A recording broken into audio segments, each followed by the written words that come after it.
भोपाल के उपनगर स्थित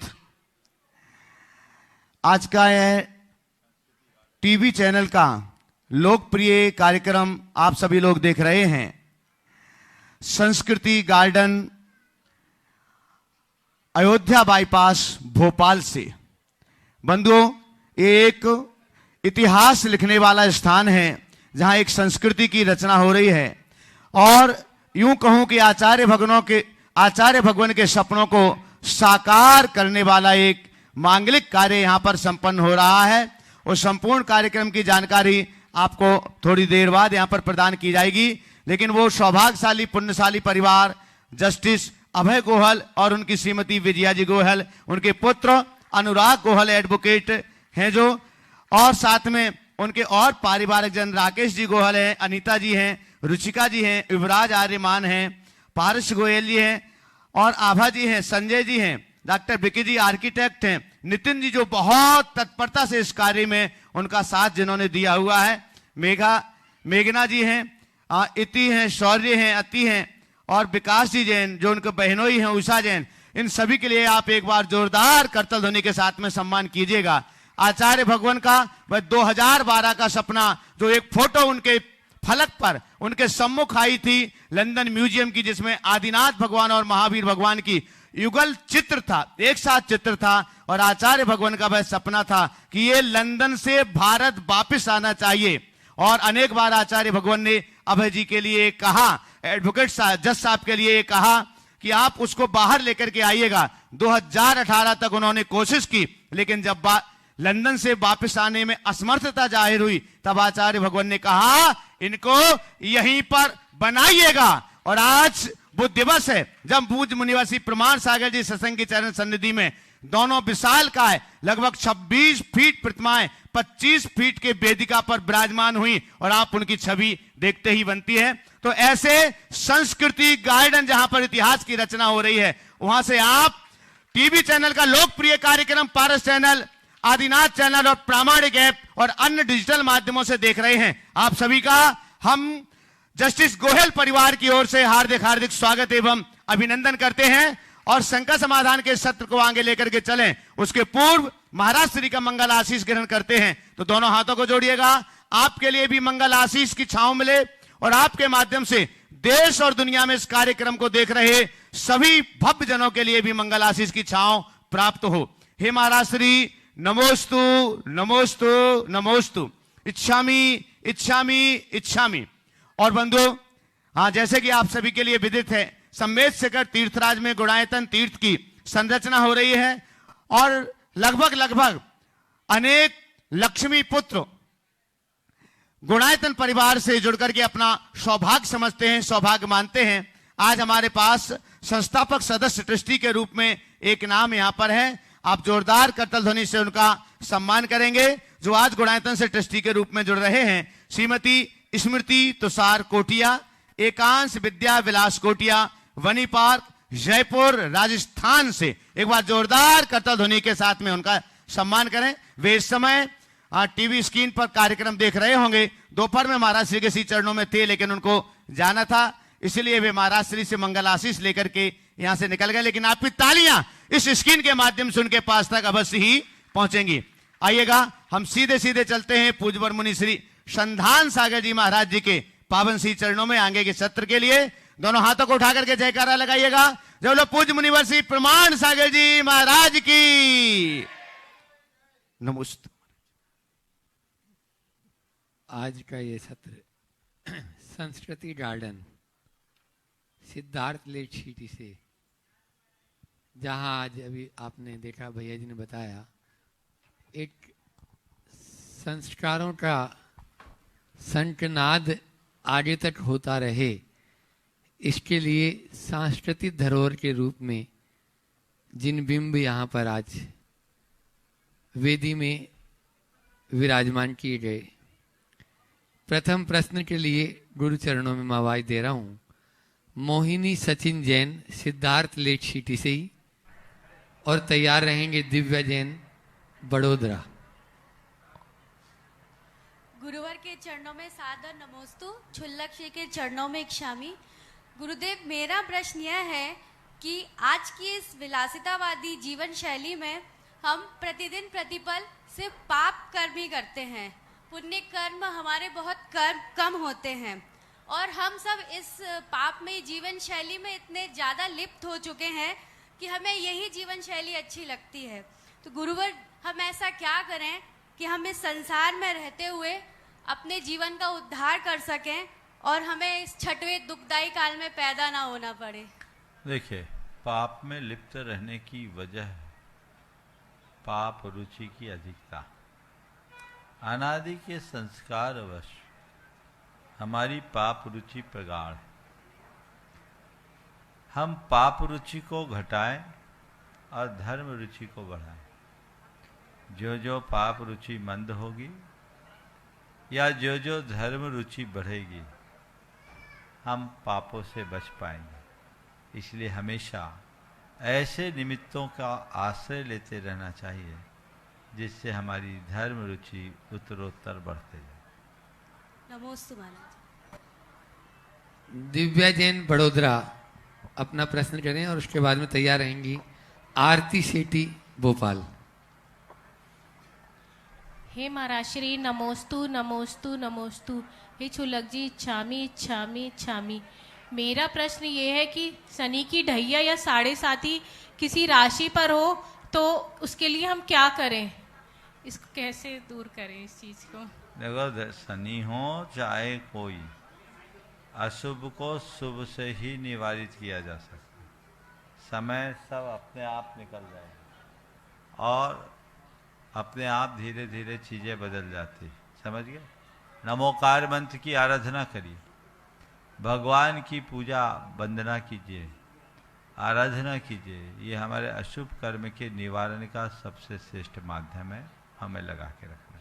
नमोस्तु महाराज। आरती सेठी भोपाल और उसके बाद में विदिशा से अपने बीच में अविनाश जी पत्रकार। गुरुवर के चरणों में नमोस्तु नमोस्तु नमोस्तु। छुल्लक जी के चरणों में इच्छामी इच्छामी इच्छामी। हे गुरुवर, मेरे दुख का कारण मिथ्या दर्शन, मिथ्या ज्ञान, मिथ्या चारित्र है और सुख का कारण सम्यक दर्शन, सम्यक ज्ञान, सम्यक चारित्र है। इस बात पर पक्की श्रद्धा है तो घर में क्लेश क्यों होते हैं? श्रद्धा तो है, आचरण नहीं है। हम उस पर अमल तो करें। केवल धारणा बनाने से काम नहीं होगा, धारण करने से काम होगा। समझ गए? चलिए। गुरुदेव के चरणों में अविनाश जी पत्रकार जो गुरुवर की वाणी को जन जन तक पहुंचाने का भी उपक्रम करते हैं और जोरदार तालियों से उनका स्वागत करते हैं। उसके बाद में गुणायतन ट्रस्टी आपके इसी सिद्धार्थ लेक सिटी से इंजीनियर महावीर ममता सिंह तैयार रहे। गुरुवर के चरणों में नमोस्तु नमोस्तु नमोस्तु। गुरुवर, नमो लोहे सब सावणम। 3 कम 9 करोड़ मुनिराजों को नमस्कार किया गया है, उसमें क्या वर्तमान के सभी आचार्य मुनिराज शामिल हैं? उस हमारी शंका। देखिए, हमारे यहाँ आचार्य उपाध्याय साधु परमेष्ठी में परिगणित होते हैं और इनका जो स्वरूप है वो छठे गुणस्थान से लेकर ऊपर के गुणस्थानों में 5 परमेष्ठी, सिद्ध परमेष्ठी को छोड़कर अरहंत परमेष्ठी 13वें गुणस्थान में, बाकी आचार्य उपाध्याय साधु हम बीच के गुणस्थानों में परिगणित कर सकते हैं। तो हम जिनकी वंदना करते हैं वह बहुत उच्च भूमिका में। अब रहा सवाल कि वर्तमान में जितने साधु हैं, नमो लोहे सब साहुनम में सबकी वंदना हो जाती है। तो मैं तो यही कहूँगा, हम नमो लोहे सब साहुनम में जब भी कहें तो यही कहें कि इस धरती पर जितने भी सच्चे साधु हैं हम उन सब की वंदना करें, हमारी भाव वंदना उनके लिए। समझिए? अब लेकिन कोई ऐसा कहे कि जब हम नमो लोहे सब साहुनम कहते ही हैं तो फिर हमें सब साधुओं को प्रणाम करना चाहिए, तो ऐसे लोगों को आचार्य कुंदकुंद से मिलना चाहिए। और आचार्य कुंदकुंद ने हम लोगों को स्पष्ट मार्गदर्शन दिया है किसकी वंदना करना और किसकी वंदना नहीं करना। अगर कोई दिगंबर है और असंयत है तो वो वंदनीय नहीं है। असंजदम न वंदे का है। तो बहुत सारी बातें हैं शास्त्रों में, तो उन सब बातों को ध्यान में रख करके ही करना चाहिए।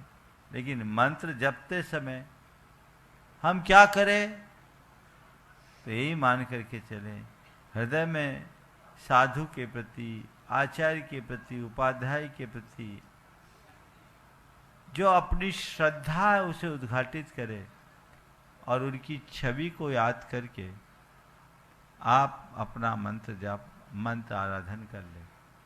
आज से बहुत पहले एक विद्वान ने मुझसे पूछा कि महाराज जी नमोकार जपते समय नमो आयरियानम, नमो उपाध्यायनम, नमो लोहे सब साउनम में आप किसका ध्यान करते हैं? मैंने कहा मैं जब भी इन पदों को बोलता हूँ मेरे आंखों के आगे गुरुदेव आ जाते हैं। मैं उन्हें आचार्य के रूप में भी देखता हूँ, उपाध्याय के रूप में भी देखता हूँ और साधु के रूप में भी दिखाई पड़ता। तो जब भी मैं इनका ध्यान करता हूँ तो मेरे ध्यान में वही आते हैं, क्योंकि मेरे अंदर वो बसे हैं।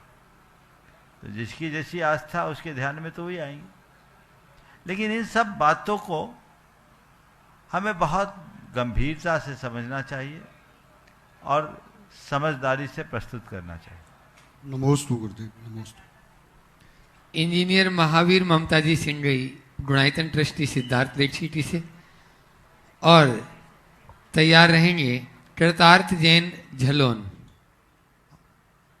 मेरे परम उपकारी, मेरे आराध्य मुनि श्री प्रमाण सागर महाराज, मुनि श्री विवेक सागर, संदान सागर, समस्त मुनि संघ के चरणों में मेरे और मेरे परिवार और समस्त सिद्धार्थ लेक सिटी समाज की तरफ से बारंबार नमोस्तु नमोस्तु नमोस्तु।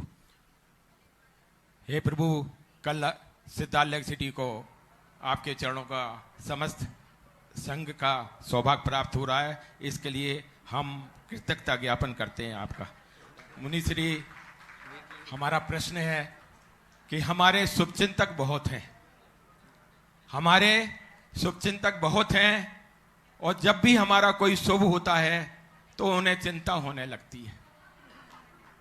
महाराज जी कहने को तो कहते हैं कि आप हमारे अपने हैं, मगर ऐसा होता नहीं। ऐसा क्यों? आप अपना मार्गदर्शन दें। बहुत अच्छी बात है। हमारे इतने शुभ चिंतक है कि जब भी हमारा शुभ होता है उन्हें चिंता होने लगती। तो हमें तो ऐसे लोगों को हमेशा अपने इर्द गिर्द रखना चाहिए, अथवा ऐसे लोगों के इर्द गिर्द रहना चाहिए। समझिए क्यों बोल रहा हूँ? क्योंकि वो अगर ऐसे शुभचिंतक हमारे इर्द गिर्द होंगे ना, तो हम बहुत सजग और सावधान भी रहेंगे।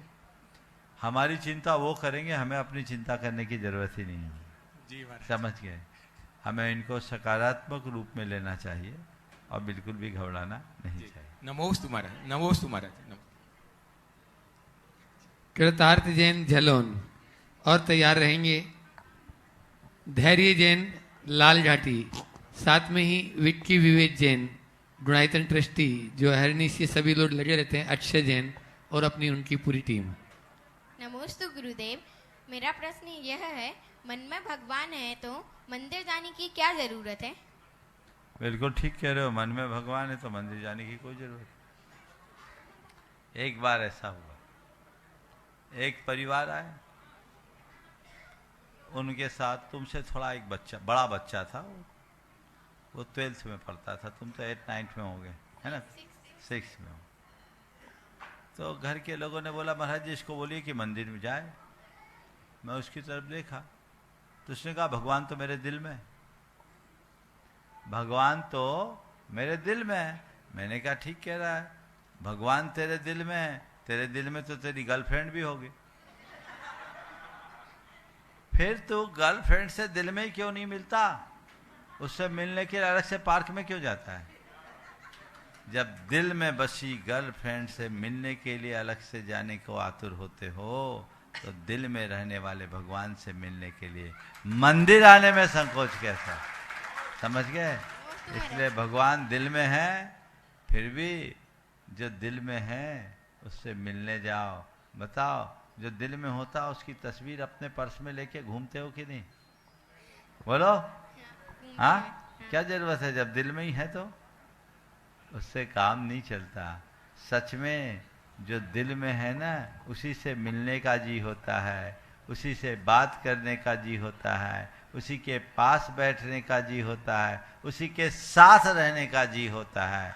यदि तुम्हारे दिल में भगवान होंगे तो तुम्हें और कोई पसंद ही नहीं आएगा। और कोई पसंद आ रहा है इसका मतलब अभी दिल में बैठे नहीं है, दिल में कोई और बैठा है। उसको हटाओ और भगवान से अपनी नेह लगाओ ताकि जीवन अच्छा बन सके। नमोस्तु गुरुदेव। धैर्य जैन और साथ में विक्की भैया, अक्षय भैया, पूरी टीम के साथ में मनु भैया भी साथ में है। वहीं पहुंच जाएं सभी जो अहरनिश। और एक बार जोरदार ताली बजा दी इन सभी बच्चों के लिए जो गुरु सेवा में हमेशा तत्पर रहते हैं। और साथ में तैयार रहेंगे कल्पना जी, सुनील जी जैन, जो पूज्य निर्णय सागर जी महाराज के गृहस्थ अवस्था के परिवारजन है। नमोस्तु महाराज जी। महाराज जी, हाल ही में हुई नीमच की घटना से मन बड़ा द्रवित है। कुछ असामाजिक तत्वों ने पूज्य श्वेतांबर साधुओं पर जानलेवा हमला किया। पूज्य संतों को काफी चोट भी आई है। तो महाराज जी, एक समाज के तौर पे हमारा क्या दायित्व और कर्तव्य होना चाहिए गुरुओं की चर्या के प्रति? देखिए, ये जो समाचार आपने अभी बताया ये बहुत ही निंदनीय है और दुखद है। आजकल आए दिन इस तरह की घटनाएं घटती रहती है। ये लोगों की घोर संवेदनहीनता का द्योतक है। कोई भी साधु को कहीं पर भी कोई भी किसी तरीके से अटैक कर दे, ये कतई उचित नहीं है। इसकी घोर निंदा होनी चाहिए और सरकार पर दबाव डालकर ऐसे लोगों के विरुद्ध कानूनी, कड़ी से कड़ी कानूनी कार्रवाई कराना चाहिए। मुझे तो जानकारी मिली है, क्यों विजय, सही है वो जानकारी? एक व्यक्ति की, हाँ शायद एक व्यक्ति की, तो मैंने एक महाराज की, एक साधु की इतनी निर्ममता से पिटाई की गई कि उनकी मृत्यु हो गई। ये एक प्रकार की हत्या है। निर्दोष साधुओं की इस तरह से निर्मम हत्या लोमहर्षक। हमें इस पर गंभीरता से विचार करना चाहिए और इसके लिए कुछ ठोस उपाय करना चाहिए। मैंने पहले भी बोला, किसी को गाड़ी से दबा देना और किसी के ऊपर इस तरह से अटैक कर देना, इसके लिए कुछ काम समाज को करना चाहिए। सबसे पहला काम, साधुओं का विहार समूह में कराना चाहिए। जब भी साधुजनों का विहार हो, उनके साथ समाज के लोग रहे, समूह रहे। अब हर साधु की प्रभावना नहीं होती उतनी, तो लोग ज़्यादा जाते नहीं। तो भी इसका एक उपाय है कि समाज के प्रमुख समाज में हर मंदिरों में कुछ ऐसे लोगों को रखे जो साधुओं का विहार करा सके, अथवा समाज के जितने वरिष्ठ पदाधिकारी हैं अपने प्रतिष्ठानों में कुछ ऐसे लोगों को रखे जो जरूरत पड़ने पर साधुओं का विहार भी करा सके। सब मंदिर कमेटी में व्यवस्था होनी चाहिए। लाखों रुपए तुम्हारे मंदिरों में आते, तुम लोग करते क्या? देव, गुरु और धर्म के लिए खर्च न करके केवल बैंक में एफडीआं बढ़ाने का क्या मतलब है? लोग जो तुम्हें दान देते हैं वो धर्म की प्रभावना के लिए, देव, गुरु और धर्म की सेवा के लिए देते हैं, उससे केवल एफडी बना के रखने के लिए नहीं देते। इसलिए इसका ध्यान सबको रखना चाहिए। साधुओं के विहार के लिए समूह रहना चाहिए, लोग रहना चाहिए। दूसरी बात, जब भी साधुजनों का विहार हो, प्रशासन को सूचना देकर उनकी सिक्योरिटी की व्यवस्था करनी चाहिए। तीसरी बात, जहां साधुजनों का रात्रिकालिक विश्राम हो, उसकी लोकेशन पर गंभीरता से विचार करना चाहिए कि जिस लोकेशन पर विश्राम किया और कराया जा रहा है वो निरापद है या नहीं, कहीं किसी प्रकार के उपसर्ग या कोई अनहोनी की संभावना तो नहीं है। इन सब बातों का विचार करके करना चाहिए। और जहाँ ऐसा विश्राम हो वहाँ सुरक्षा सुनिश्चित करनी चाहिए, और सड़क चलते हुए भी उनके लिए सुरक्षित करने के लिए ट्रैफिक के नियमों का पालन करते हुए आगे पीछे वाहनों के माध्यम से उनको सुरक्षा प्रदान करते हुए जाना चाहिए। और साधुओं को भी चाहिए कि वो जब विहार करे तो समूह में एक जत्था बनाकर विहार करें। अब एक यहाँ है, दूसरा 1 किलोमीटर दूर है, ये उचित नहीं, इसमें समाज को भी बहुत दुविधा होती। तो जो भी साधु भगवंत आपके बीच से विहार करे, आप उनसे निवेदन पूर्वक कहें कि महाराज जी आजकल बड़ी दुर्घटनाएं घट जाती हैं, हो जाती हैं, हमारे लिए इसको इस तरीके से कराया जाए, तभी हम लोग इस तरह की घटनाओं की पुनरावृत्ति से बच सकेंगे। जो घटना है मुझे भी दिखाया गया, बिल्कुल रोंगटे खड़े कर देने वाली घटना है, और ये बहुत निंदनीय और दुखद घटना है। सभी को इसकी निंदा करनी चाहिए। जानकारी मिली है कुछ लोगों को गिरफ्तार किया गया, मुझे पता नहीं जिन्हें गिरफ्तार किया गया वो असली अपराधी थे कि नहीं थे, लेकिन गिरफ्तारी मात्र इसका समाधान नहीं है। इस प्रकार की घटनाओं की पुनरावृत्ति न हो ये सुनिश्चित करना ही इसका समाधान है। इसके लिए ये मध्य प्रदेश की घटना है कि राजस्थान की? मध्य प्रदेश। हाँ, तो जो भी सरकार है, हमें सरकार को भी इस विषय में अपना संदेश भेजना चाहिए, सरकार का ध्यान आकर्षण करना चाहिए। ये सरकार की जिम्मेदारी है कि सभी की सुरक्षा सुनिश्चित करें। कल्पना सुनील जैन, पूज्य निर्णय साड़ी जी महाराज गृहस्थ अवस्था के परिवारजन।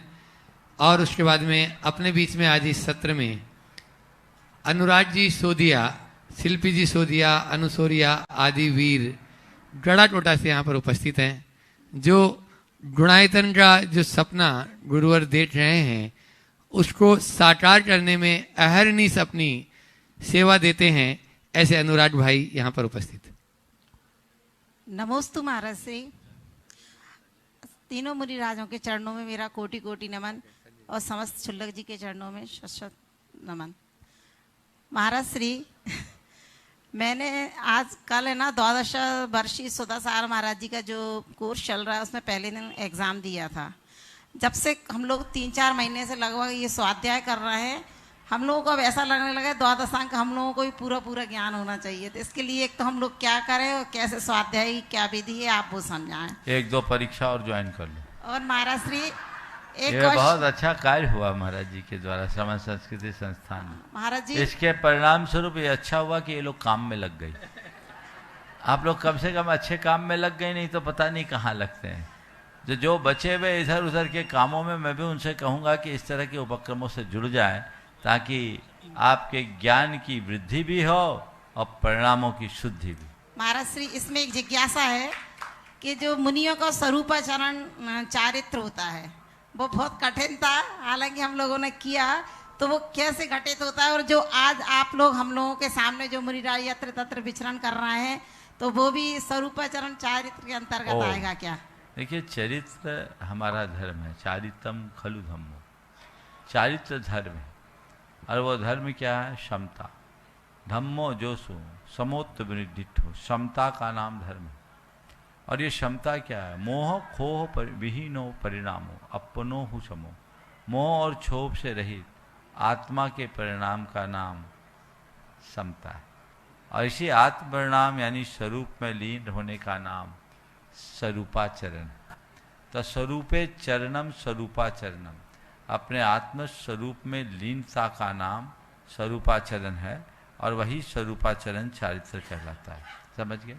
तो हमारे यहाँ आगम में 3 प्रकार से चारित्र की विवेचना है। एक सम्यक्ताचरण चारित्र, दूसरा संयमाचरण चारित्र, और तीसरा, यद्यपि स्वरूपाचरण चारित्र नाम का कोई शब्द मूल आगम का नहीं है, पर स्वरूपे चरणम स्वरूपाचरणम इस नाम की दृष्टि से वह अपना स्वरूपाचरण चारित्र शब्द ले लिया गया। तो सम्यक्ताचरण यानी सम्यक दृष्टि का जो आचरण होता है उसको सम्यक्ताचरण चारित्र। संयम आचरण जो संयम के साथ अपना चरित्र निभाते हैं उनको संयमाचरण कहते हैं। वो अनुव्रति और महाव्रति के हिसाब से होता है। हम लोग संयमाचरणी, लेकिन एक संयमाचरणी जब आत्मस्वरूप में लीन होता है तब वह उसका स्वरूपाचरण हो। मुनीश्वरी एक प्रश्न मेरा है। चलो करो। हाँ, मुनीश्वरी के चरणों में नमोस्तु। मेरी मुनीश्वरी जिज्ञासा है, नवकार मंत्र के लिए शास्त्रीय भाषा में क्या बोलते हैं? नवकार मंत्र के लिए शास्त्रीय भाषा में क्या बोलते हैं? नवकार मंत्र नहीं है, नमोकार मंत्र है। नमोकार मंत्र जिससे नमस्कार हो उसका नाम नमोकार। समझ गए? तो दिगंबर जैन परंपरा में नमोकार है, यानी हम इसके माध्यम से पंच परमेष्टियों को नमस्कार करते हैं। समझ गए? श्वेतांबर परंपरा में नवकार, उसको 9 संख्या से जोड़ दिया गया। शास्त्रीय भाषा में और कुछ नाम है क्या? नहीं, नमोकार मंत्र का मतलब यही है, नमस्कार मंत्र। ठीक है, नमस्ते। शिल्पी अनुराग जी सोदिया, अनुसोरिया आदिवीर सोदिया परिवार गढ़ा टोटा, एक बार जोरदार ताली बजा दीजिए इस पूरे परिवार के लिए जो गुणायतन को बहुत ऊंचाइयों तक ले जाने में अपनी अहम भूमिका निभा रहे हैं। और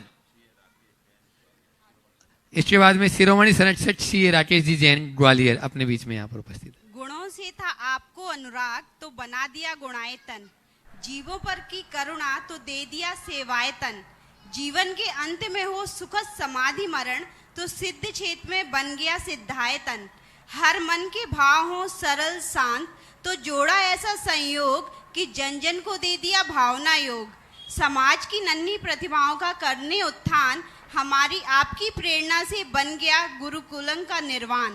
गुरुदेव आपके प्रति हैं हम रहेंगे युगों युगों तक कृतज्ञ, आप हो विद्या गुरु के ऐसे शिल्पकार, समाज देश को दोगे अनुपम अलौकिक अद्वितीय प्रतिमा का आकार। आपसे है प्रार्थना आपके समूह शरण में भी हो हमारा उद्धार। नमोस्तु गुरुदेव, नमोस्तु गुरुदेव। संपूर्ण संघ के चरणों में मेरा नमस्कार। महाराज जी, मेरा प्रश्न है कि जैसे पत्नी को धर्म पत्नी कहते हैं तो पति को धर्म पति क्यों नहीं कहते? और महाराज जी एक प्रश्न और है इसके साथ, यदि आप पति की पुण्य और प्रतिभा के बल पर यदि वो बहुत ऊंचाइयों पर छू रहे हैं और पत्नी परोक्ष रूप से उनका सहयोग कर रही है, अनुमोदना कर रही है, तो क्या पत्नी का भी पुण्य है? यदि नहीं है तो क्या भविष्य में उसका भी पुण्य होगा? नमोस्तु बहुत गुरुदेव। अच्छा सवाल। आपका 2 सवाल है और दोनों एक दूसरे से जुड़ा हुआ है। पहले तो मैं चाहूँगा इस परिवार का जोरदार अभिनंदन करें। ये जाना पहचाना चेहरा है और बहुत वर्षों से बहुत मेहनत चल रही है, परिणाम भी सामने आ रहा है। आपने जो कहा कि पत्नी धर्म पत्नी कहलाती है, पति को धर्म पति क्यों नहीं कह? सुनो, पत्नी को धर्म पत्नी इसलिए कहा जाता है कि पत्नी ही धर्म की आधार है, पति नहीं। क्या? पत्नी से जुड़ने के बाद ही पति अपना धर्म निभा पाता है, इसलिए जो पति के धर्म का आधार बने उसका नाम धर्म पत्नी। समझ गए? इसलिए उसके लिए एक शब्द दिया, धम्म सहाय्या। सहधर्मणी शब्द का भी प्रयोग होता है। तो ये सहधर्मणी धर्म पत्नी ये है। धर्म पति क्यों नहीं? धर्म पति क्यों नहीं? क्यों? एक पति का तो एक ही धर्म है कि अपनी पत्नी के कहे के अनुसार धर्म का काम करे। समझ गए? शास्त्रों में ऐसा लिखा है, भार्या मूल त्रिवर्गस्य, अर्थात धर्म अर्थ और काम, इन तीनों पुरुषार्थों का आधार पत्नी है। बिना पत्नी के पति का धर्म नहीं पलता।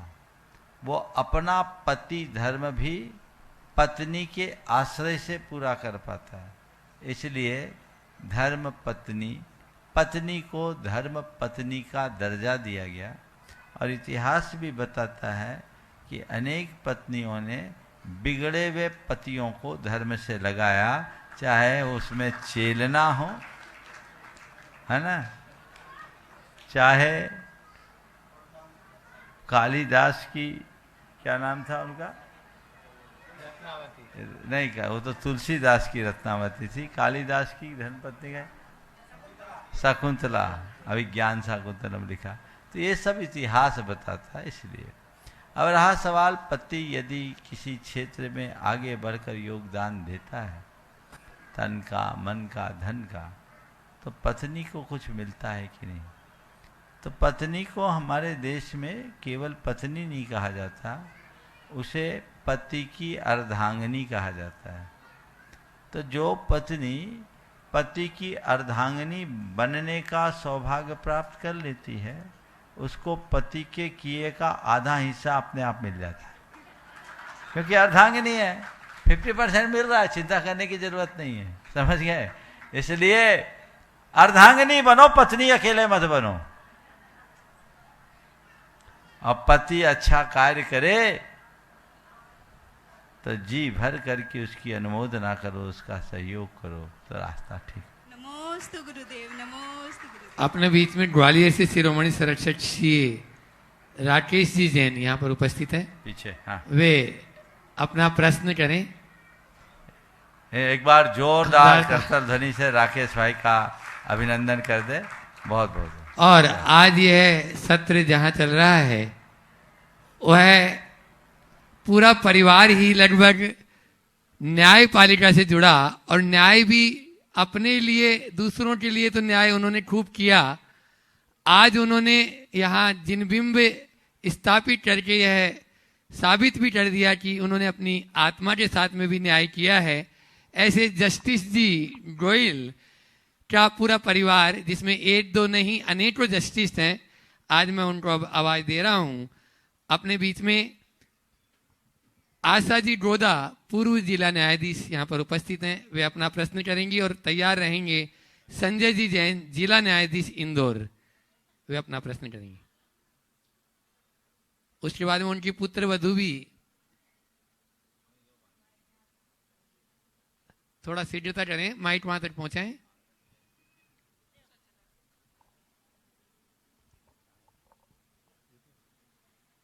प्रातः स्मरणीय गुरुदेव एवं मंचासीन सभी गुरुदेवों को नमोस्तु। वाचुल्लक गण को इच्छामि। गुरुदेव, विनय को मोक्ष का द्वार कहा गया है, और ऐसा भी कहा जाता है कि 25% ज्ञान जो है विनय से प्राप्त होता है। तीर्थंकर प्रकृति के बंध के लिए भी जो 16 कारण भावनाएं भाई जाती हैं, उसमें एक भावना विनय संपन्नता रखी गई है।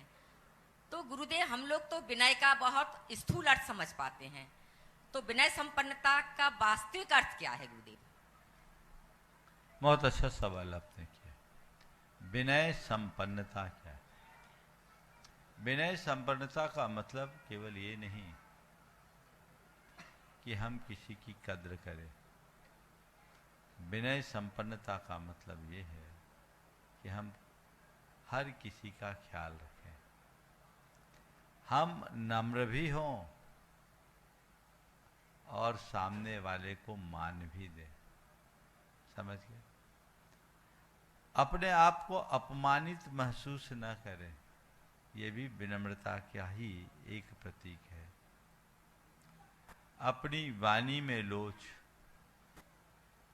व्यवहार में नम्रता और सोच में उदारता, ये तीनों का समवेत रूप विनय संपन्नता के रूप में कहा जा सकता है। नमस्ते गुरु। हाँ, संजय जी जैन, जिला न्यायाधीश इंदौर। और उसके बाद में जस्टिस अभय जी गोयल का पूरा परिवार तैयार है। समस्त मुनि संघ के चरणों में बारंबार नमोस्तु नमोस्तु नमोस्तु। महाराज जी, मैं संजय जैन वर्तमान में जिला न्यायाधीश के पद पर इंदौर में पदस्थ हूँ और भोपाल में गोहिल परिवार का दामाद हूँ। मेरी धर्मपत्नी श्रीमती सपना गोहिल कुछ समय पहले तक कैंसर से पीड़ित थी और वर्तमान में भावना योग की बहुत बड़ी समर्थक और नियमित उपयोग करता है। वो अपना कुछ निवेदन आपके समक्ष है। महाराज जी, नमोस्तु नमोस्तु नमोस्तु। इच्छामि इच्छामि। महाराज जी, आज साक्षात दर्शन करके, आपको आहार देके बहुत खुश हैं। भाई साहब ने हमारे इतना बड़ा आयोजन किया, उसमें हम लोग सम्मिलित पूरे हुए, सभी लोग इकट्ठा हुए यहाँ, बहुत अच्छा लगा। महाराज जी, 1.5 साल पहले मुझे कैंसर हुआ था, फिर टाटा मेमोरियल का ट्रीटमेंट चला और रेगुलर भावना योग करते थे पहले, और जब से ट्रीटमेंट शुरू हुआ तो फिर और उस पर बहुत चिंतन किया और रेगुलर किया उसको, तो उससे बहुत फ़ायदा हुआ। और उस भावना योग का जो लाभ मिला वो 2 मिनट में तो नहीं बता सकती, क्योंकि उससे बहुत फ़ायदा हुआ। 1.5 साल में जो पीड़ा मैंने उठाई मेरे फैमिली मेम्बर्स ने, वो मैं बता नहीं सकती यहाँ।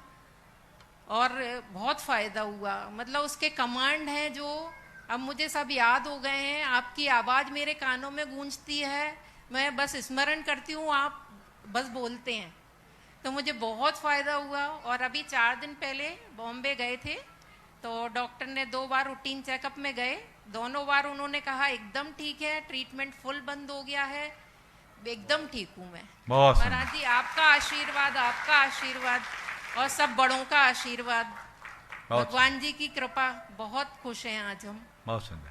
देखिए, सभी को इनसे प्रेरणा लेनी चाहिए और कभी भी किसी प्रकार की स्थिति आए तो घबराना नहीं चाहिए। भावना योग का अद्भुत चमत्कार है और अनेक लोगों के जीवन में घटित हुआ है, इसलिए सभी को भावना योग का लाभ लेना चाहिए। बीमार पड़ने पर भावना योग तो बात की बात है, स्वस्थ रहने पर भावना योग करो तो कभी बीमार पड़ने की नौबत ही ना। 1 मिनट और बोलूंगी महाराज। हाँ बोलो। बिल्कुल, यही आपने अभी जो बात कही वो एकदम सही है कि जरूरी नहीं हम पीड़ा के समय भावना योग करें, बहुत मानसिक शांति मिलती है। महाराज जी बहुत सारे विचार फालतू के चलते हैं कई बार, तो जब कुछ विचार मेल नहीं खाते हैं तो बिल्कुल शांति, कुछ भी नहीं करना है, कुछ नहीं बोलना है, थोड़ी देर बाद वो सब रिलैक्स हो जाता है। बहुत सुंदर। नमस्ते महाराज जी, नमस्ते। जस्टिस अभय जी गोयल, और चाहूंगा उनकी पुत्र वधू यहाँ पर उपस्थित हों। आज खुद अभय जी उनके बारे में बता रहे थे, अनुराग भी आ जाए। क्राइम के मामले में वह बहुत ही अनुभवी और अच्छे निर्णय लेती हैं। यहाँ उपस्थित है। करप्शन के केसेस ज्यादा डिफेंड करते हैं। हाँ, अच्छा आ जाए, एक साथ आ जाओ। हाँ, अच्छी इसकी हाई कोर्ट में पकड़ है करप्शन मैटर्स में। मैं भी चाहता हूँ कि ये इसमें स्पेशलाइजेशन करे, क्योंकि आज देश में जो करप्शन से पीड़ित लोग हैं। हाँ बोल साहब। हाँ बोलें अबे भी। गुरुदेव, एक मेरा छोटा सा नितांत व्यक्तिगत प्रश्न है। आज वकालत करते हुए मैं 15 साल की वकालत के बाद स्टेट बार काउंसिल का मेंबर चुना गया, जो मध्य प्रदेश की वकीलों की एक बॉडी है, स्टेचुरी बॉडी है, और 20 साल उसका जज बनने तक मैं उसका सदस्य रहा। जबलपुर हाई कोर्ट में मैं विभिन्न पदों पर रहा। भारत सरकार का असिस्टेंट सॉलिसिटर जनरल था, मध्य प्रदेश सरकार का डिप्टी एडवोकेट जनरल था। हाई कोर्ट जज बनने के बाद भी एक देश का एक ट्रिब्यूनल है IBIFR का, उसका अपीलेट ट्रिब्यूनल है, उसका मैं चेयरमैन था, और वो पद सुप्रीम कोर्ट के जज के समकक्ष था, और सुप्रीम कोर्ट के जज की सैलरी और सारी सुविधाएं उसमें मिलती थी। इसके बाद वर्तमान में मैं आर्बिट्रेशन कर रहा हूँ, इंटरनेशनल आर्बिट्रेशन करता हूँ। कर्नाटक में मैंने बहुत सारी यूनिवर्सिटीज़ की इंक्वायरी करी, मध्य प्रदेश में भी इंक्वायरियाँ की। आज भी एक गुरुदेव की कृपा से एक कुछ काम करने का कोशिश की है, किंतु मैं दिन में 12 से 15 घंटे प्रतिदिन काम करता हूं आज भी, किंतु मुझे किसी काम में प्रसन्नता, संतोष या संतुष्टि नहीं होती। मैं इतने सारे काम करने के बाद भी संतुष्ट नहीं हूं। ये मेरी एक व्यक्तिगत परेशानी है। क्या इसका कारण हो सकता है कि मैं हमेशा असंतुष्ट रहता हूं, कितना ही बड़ा काम करूं? इससे निकलने का कोई उपाय? पहले तो मैं चाहूंगा एक बार आप सब लोग इस पूरे परिवार का जोरदार अभिनंदन करें। जोरदार। आज यहाँ पर जो कुछ भी घटित हुआ है वो पूरे जैन धर्म की इतिहास की एक अद्भुत घटना हुई। कहने को यह संस्कृति गार्डन है। आज के गार्डन तो केवल विवाह आदि कार्यक्रमों के लिए ही प्रसिद्ध माने जाते हैं।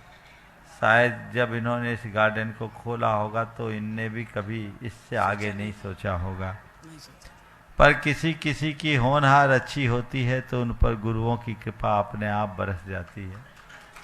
शायद इसी होनहार के कारण गुरुदेव की कृपा इन पर बरसी और गुरुदेव से प्रेरित होकर इन्होंने यहाँ पर आज जिस प्रकार की संरचना को स्थापित किया है वो अभूतपूर्व है।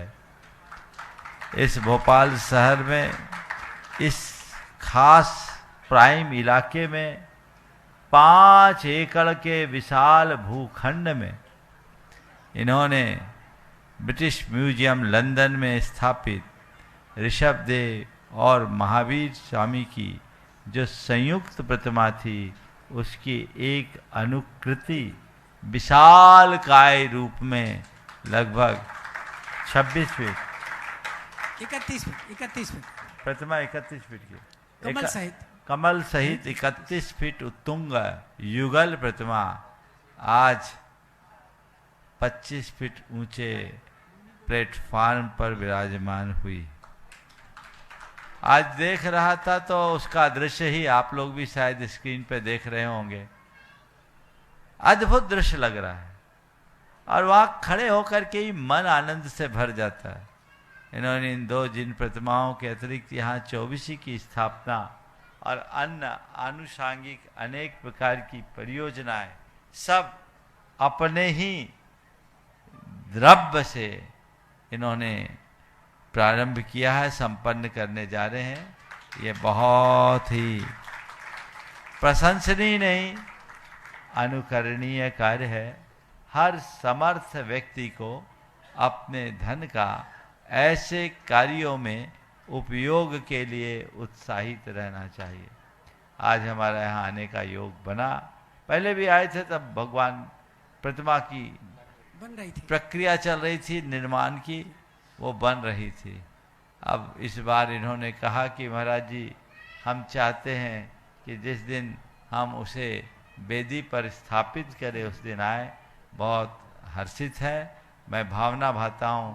भगवान वेदी पर तो अधिष्ठित हो ही गए, जल्दी आपकी परियोजना पूरी हो ताकि उन्हें शीघ्र प्रतिष्ठित किया जा सके। ये प्रयास करें।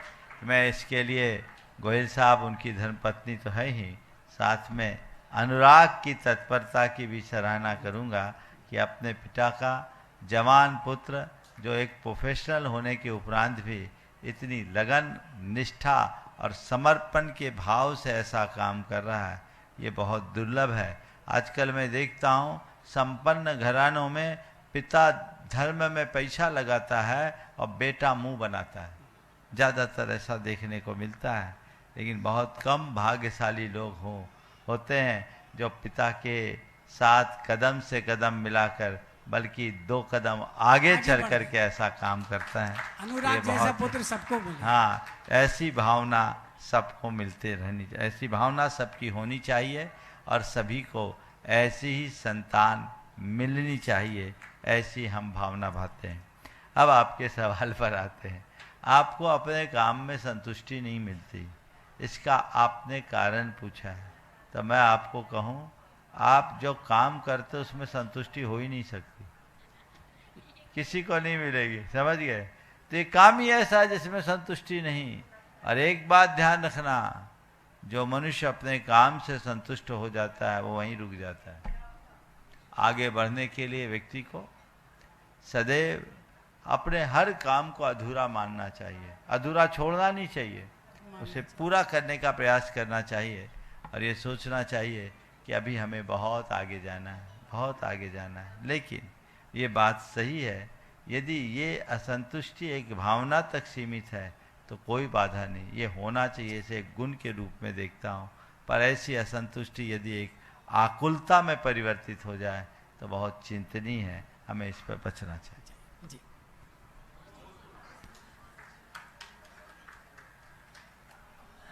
नमोस्तु महाराज जी, नमोस्तु। वंदामी हेलो।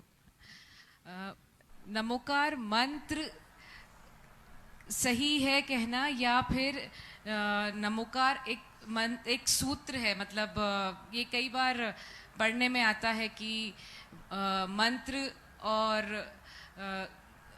उसके बीच में अंतर रहता है। और देखिए, नमोकार मंत्र और नमोकार को एक पद या सूत्र के रूप में लेना दोनों अलग अलग चीज़ है। सूत्र में अनंत अर्थ होते हैं और मंत्र में अनंत शक्ति होती है। नमोकार में अर्थ भी है और शक्ति भी है, इसलिए हमें इसे एक मंत्र के रूप में ही लेना चाहिए।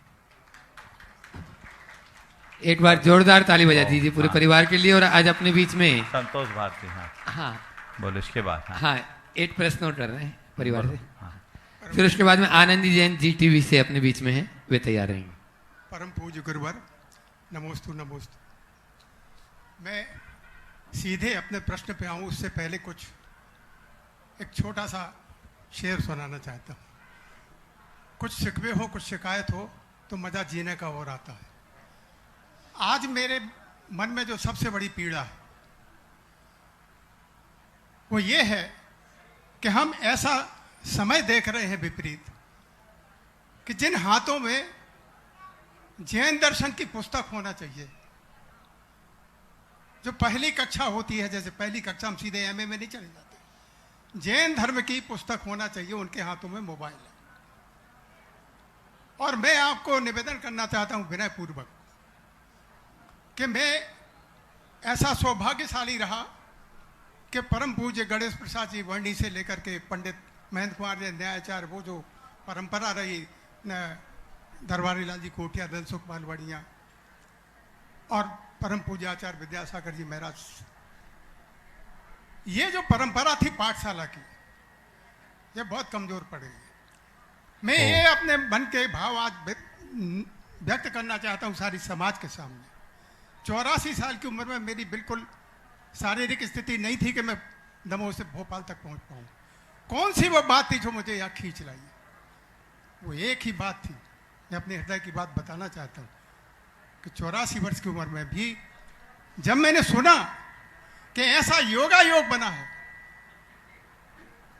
कि मैं दामाद के रूप में अगर पंडित महेंद्र कुमार न्यायाचार्य जी के संस्कार मिले तो दामाद के रूप में मुझे ऐसा व्यक्ति मिले। गोयल जी, 2 बेटियां मेरी इस परिवार में हैं कि जिन्होंने वो जो विजन आचार्य विद्यासागर जी महाराज का है, वो जो विजन, जो सोच भविष्य का, आने वाली पीढ़ी कैसी हो, वो जो विजन है उसको आगे बढ़ाने के लिए, समृद्ध करने के लिए अभय गोयल जी ने जो संकल्प किया पूरे परिवार के साथ, वो अद्भुत है। क्या क्या कल्पना, सोचिए जरा, पूरे विश्वविद्यालय में क्या है जैन धर्म, मैं आप सबको बताना चाहता हूं। पहली पुस्तक जैन धर्म की पंडित महेंद्र कुमार जी ने लिखी, और जैन दर्शन पे जो पुस्तक है, जो ABCD है, काका गागा है, वो परम पूज्य प्रमाण सागर जी महाराज ने लिखी है जैन दर्शन। आज उसके पठन पाठन की जैन दर्शन वैज्ञानिक दर्शन क्यों है? इतना निर्दोष क्यों है? हमारी हर शंका का समाधान क्यों है?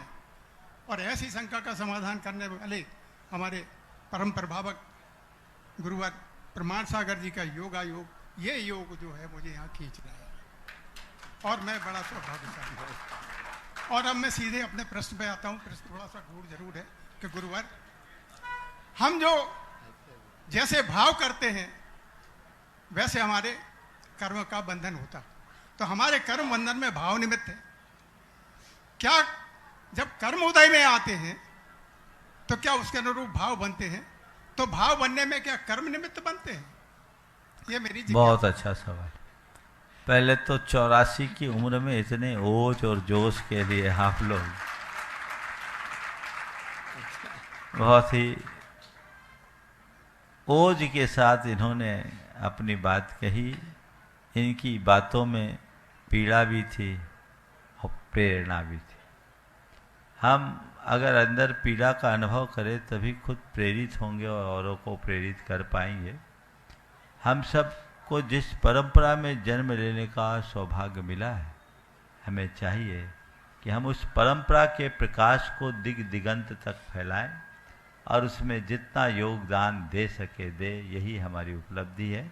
हम केवल अपने लिए न जिएं, जो परंपरा हमें मिली है उसे आगे बढ़ाने में भी अपना योगदान दें।